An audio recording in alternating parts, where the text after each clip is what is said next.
Selamat sore semuanya. Pada hari ini kita akan membahas organ visceral milik unggas.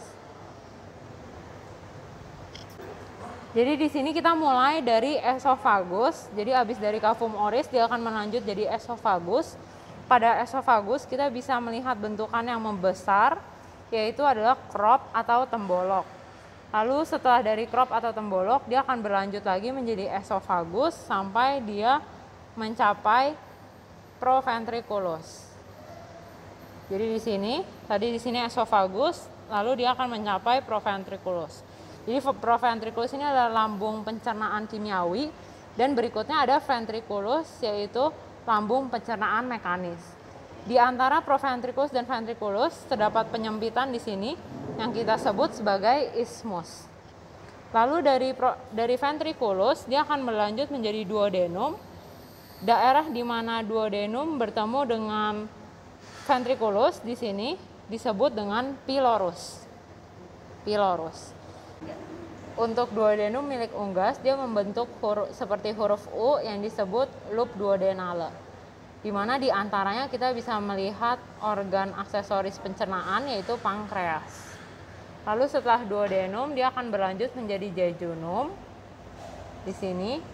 Dan pada jejunum kita dapat melihat bentukan diverticulum Meckel atau diverticulum vitellin yang nanti akan menghubungkan jejunum ke egg yolk pada saat ayam ini masih di dalam telur.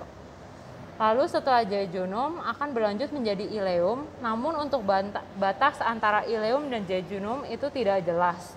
Namun kita bisa beranggapan untuk ileum itu dia mulai dari sepanjang sekum. Jadi seperti ini, sekum panjangnya segini. Jadi kira-kira di sini itu udah mulai ileum. Setelah dari ileum, di sini kita bisa lihat ada sepasang sekum, kantung buntu. Jadi untuk unggas dia sekumnya ada sepasang. Lalu di daerah pangkal dari sekum terdapat penyempitan yang disebut cecal sphincter, di mana di dalamnya akan ditemukan cecal tonsil yaitu jaringan limfoid. Lalu setelah dari sekum dia akan berlanjut jadi kolon, di mana kolon akan berlanjut ke kloaka, berakhir di kloaka. Berikutnya kita ke organ respiratorius. Jadi untuk organ respiratorius kita memulai di trakea. Ini adalah trakea, seperti yang kita lihat di sini ada cincin-cincin kartilago menandakan trakea. Lalu dari trakea dia akan lanjut menjadi bronkus pada paru-paru. Ini bronkus. Lalu di sini ada paru-paru. Setelah itu di sini kita juga bisa lihat ada jantung. Jadi di sini ada jantung. Untuk jantung dia akan diselimuti oleh jaringan yang disebut perikardium, di mana pada ventral dari perikardium terdapat jaringan ikat yang disebut sebagai ligamentum sternoperikardiaka. Lalu di sini kita juga bisa lihat ada sepasang otot yang pada trakea. Ini kita sebut sebagai musculus sternotrachealis. Lalu untuk tadi organ pencernaan dia juga dibantu oleh beberapa organ aksesoris lain, seperti di sini ada hepar yang besar. Lalu di balik dari hepar ada vesica velea yang berwarna hijau ini, vesica velea. Lalu di sini ada limpa atau spleen dan pankreas tadi yang sudah kita bahas. Jadi di sini kita bisa lihat ini kloaka. Jadi kloaka seperti yang tadi kita sudah ketahui dia akhir dari sistem pencernaan dan juga sistem urogenital.